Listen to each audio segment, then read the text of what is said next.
This happened to me quite a while ago, but I still remember it as if it happened yesterday. I'm a female, and back then I was working in a call center. I used to work the night shift there occasionally. Due to the fact that the company wasn't a big one, more of a startup, the bosses could only justify one employee working the night shift alone. It was tough. I remember calling my boss regularly since I was so unsure of what to do alone there at night. It brought me on the verge of tears sometime. I remember on one occasion crying on the phone to him. After some time, I managed to get to grips with the night shift and my role in the company. It was a couple months into my employment that the day in question arrived. That night, everything was going smoothly. I was working with a part-timer and he came over to my desk to let me know he was leaving. During the day shift, the call center is always filled with people and it gets noisy, but at night the call center is deathly quiet and is quite unsettling. All the lights are off except for the one section you are working in. The rest of the building is dark. It is incredibly isolating. Sometimes faxes would come through from a customer. I would race over to the fax machine, grab the paper, and run back into the safety of the light. I was always scared someone would be hiding behind one of the desks or the machines. It got to about 1 a.m. and I was tidying everything away, relieved that another night shift was finally over. I put the key in the door to unlock it and let myself out when I heard a strange noise. It was the sound of water, like a toilet flush or something. It came from behind me. I stared towards the toilets behind me. Instantly I thought, that's just the part-time worker, but then I realized a second or two later that he had gone home about 2 hours ago. I tried to calm myself. I thought perhaps that might have been another employee from another company on the floor below. I knew deep down there wasn't anyone else in the building working this late though. And I knew that sound came from the toilets on my floor, the toilets which still had their lights out. I stood there staring at the toilet's frosted window, thinking about what to do next. Then I remembered something else. The toilet has a sensor. You have to hover your hand in front of it to activate the flush. That meant there is definitely someone in there. There is no doubt in my mind. I froze on the spot. I didn't want to make a sound. Then I bolted. I didn't want to find out who or what was in that bathroom. I ran downstairs and out of the building, and I made sure I locked the door. A couple of weeks later, I thought that I was overworking myself in this job, so I decided to leave the company. I thought the stress and the late nights might have made me hallucinate that night. My colleagues threw me a leaving party. I heard from one that there were rumors about strange goings-on in the call center. Things being moved at night, other strange sounds coming from different areas of the call center. They thought they might have a ghost in the building. Some of the employees were saying that they had seen a woman in white in the bathroom. I was skeptical, but it was interesting. A few months later, I heard from the same colleague that the mystery of the call center and the white woman had been solved. Apparently, a homeless person was creeping into our building through the vents. The building was quite old. My colleague apprehended her and she attacked him. She may not have been sound of mind, I'm told. It's pretty creepy knowing that my fears were justified while working alone and that there was actually someone in the toilet that night. I'm really glad I got out of there when I did.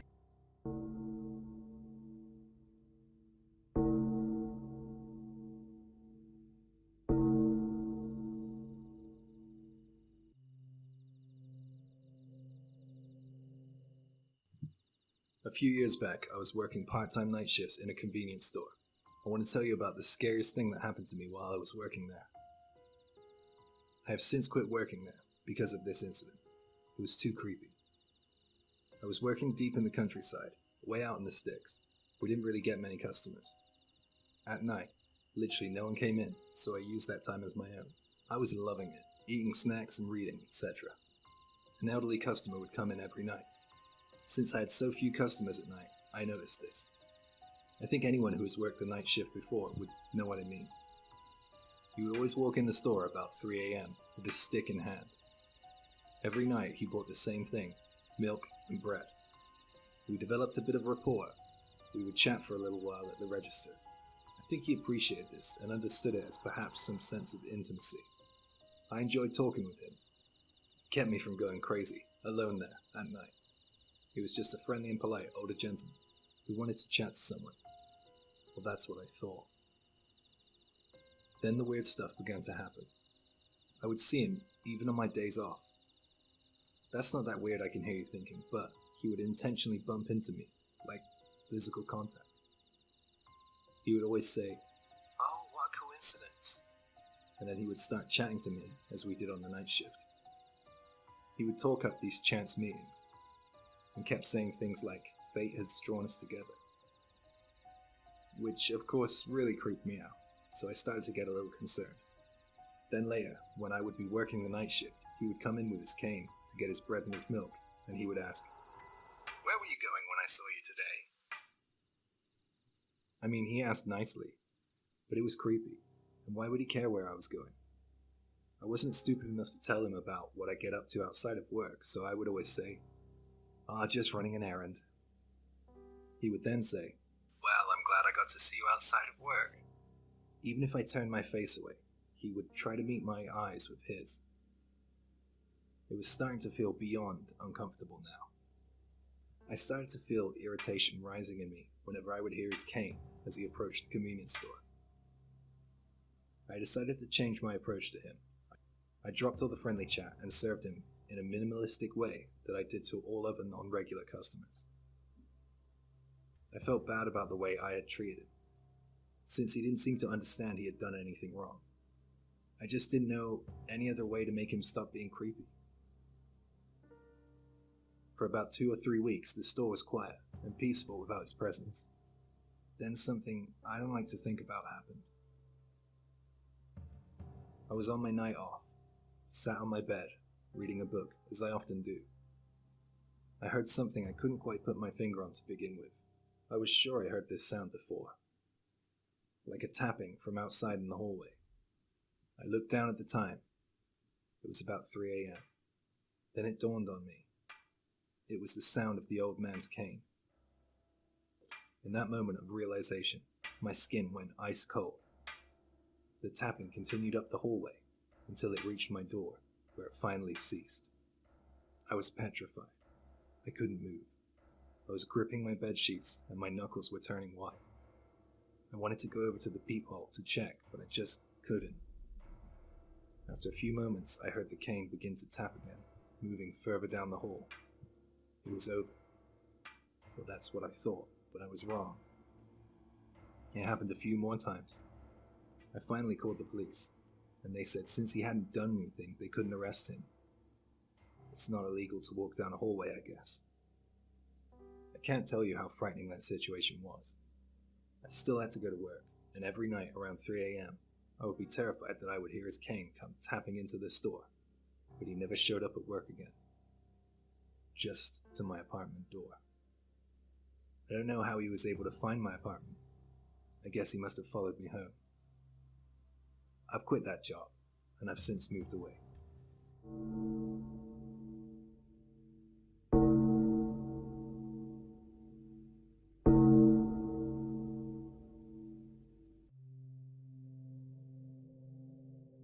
I work in a nursing home. About a month ago, an elderly woman who had been diagnosed with a mental disorder was introduced to our care home.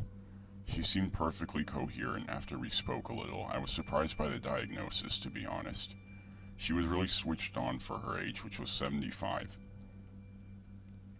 Her responses to questions and her conversation was quite articulate. It got to the point where my colleagues and I were seriously doubting her diagnosis. She was a total joy in her first morning at our care home, I had heard as I came in to work the night shift. At about 2 a.m. the nurse call button was pressed from her room. I went to check in on her and she simply said, "I pressed that by accident, I'm sorry." I told her not to worry and I thought nothing of it. I went to attend to my chores down the hall.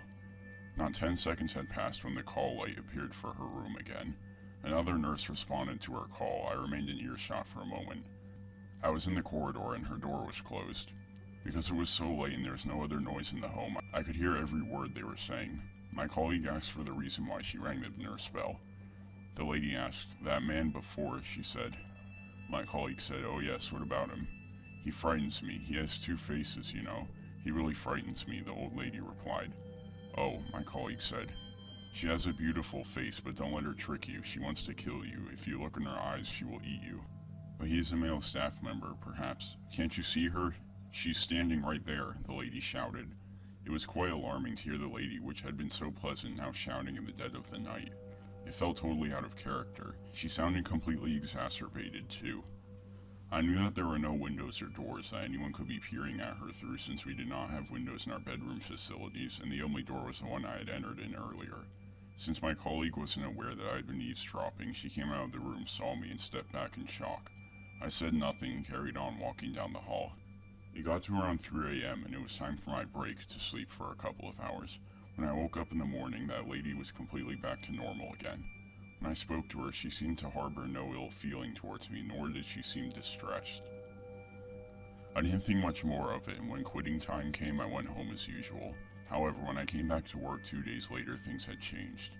The lady had been pressing the nurse call button every hour since 1 a.m. for the last 2 nights, stating that there was someone in the room with her, and she couldn't stand them staring at her. She couldn't sleep. She said that someone was hanging from the ceiling staring at her. She had been so escalated it had been difficult to calm her down. This had been ongoing for a month. She rings the bell complaining of someone in her room staring at her. Whenever I answer the call, she always says she rang the bell by mistake. Then she will tell the next member of staff that the woman who answered the call was frightening her. Just want to throw it out there, I look nothing like a lady, by the way. I think this lady is frightened of death and it's manifesting in her everyday life. She is seeing death. I still maintain that she is the most coherent of all patients we've had in our facility. It's really difficult to believe that she is mentally ill until night falls. Can she truly see something we can't? What does it mean for me if she can? I think about these things now and then, but mostly I pray for her. I pray for the day that she is not tormented by whatever comes to her at night.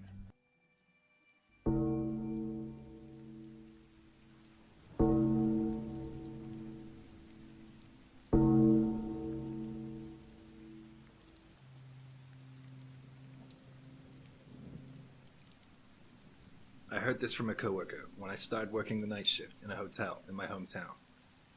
We have a policy in the hotel where we must refuse a room to a woman after midnight. The hotel is a walk-in hotel that doesn't require reservations, so it seemed a bit strange to refuse someone. We were also instructed to tell overly intoxicated people, who seem like they might be a pain, that we have no vacancies if they wanted a room. I understood that, but I didn't understand what the harm of renting a room to a single woman alone after midnight would be.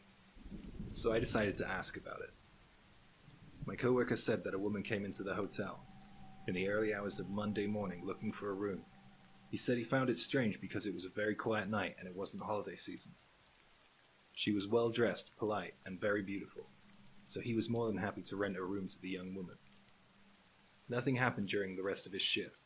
She was the ideal customer, and when checkout time arrived in the morning, she left without incident in the final minutes of the checkout window. She walked out into the lobby with a pleasant smile on her face, thanked him for her stay, and left. She was the perfect customer, a welcome change from some of the others we get, he said. After guests check out, us employees go into the customer's room to ventilate it and clean it up for the next guest. When he went into the woman's room, he noticed that something wasn't right. Usually, when we go in to clean the rooms, we get a kind of sense of the stay our guest has had. Not in a snoopy way, it's just something you notice. She appeared to have used nothing in the hotel room. There was no trash, no signs of food or drink being consumed, and the bed didn't even look as if it had been sat on. There was no clue that anyone stayed in that room. On the desk in each room is a survey, which asks each of our customers about their stay in our hotel. I'm sure you've seen them before. He said he went over to see if it had any comments. He always likes to check these to see what people think. She hadn't answered any of the checkbox questions, but she had left a customer comment. I'm thinking about committing suicide here. Since we don't ask our guests for any personal information in our hotel, we had no way of tracing her. Even if she did offer up that information, who's to say it would be true anyways? So that's why we refuse a room to a woman after midnight. Strange rule, I know, but I think my boss, in his own little way, is trying to stop it from happening, you know? Maybe to sleep a little easier, who knows? I don't know if this is a scary story, but it's a personal story, and it still lives with me to this day. Okay, thank you so much for watching, everybody. I absolutely love the support. I can't believe I have 400 odd subscribers. That's like a cinema. It's amazing. Thank you all for watching. I love it when you comment as well, so get in touch if you like. Put a little comment down there, and I like to reply to all of them. By the way, big thank you goes to my main man, Dr. Gangster's Horror Stories. What a fun little collab that was. He's got such a spooky voice. Make sure you go check out his channel. And he's got some really nice original videos. I love the skateboarding one in particular. I like doing these collabs, by the way. I think we're getting a nice little community. I've got another one in the works with another YouTuber, and I'm going to branch out and do my first ghost stories. Really excited about that, so stick around and see how that one goes. As always, here are some beautiful comments from you people who watch. Good God, Holly, wow. Every time, first comment, boom, love it. Amazing. It makes me feel great, thank you. And look at all these other ones, so great. Don't forget, there is that viewer subscription recommended video list coming out soon. So what you do is you put a comment down about something you'd like to hear, some sort of story, like a Home Alone story, a stalker story, a toilet story, as this Todd Ellsworth guy is always asking for. Don't worry, Todd, I'll get you some toilet stories for sure, buddy. And yeah, I put them all together. We'll see how they go later on.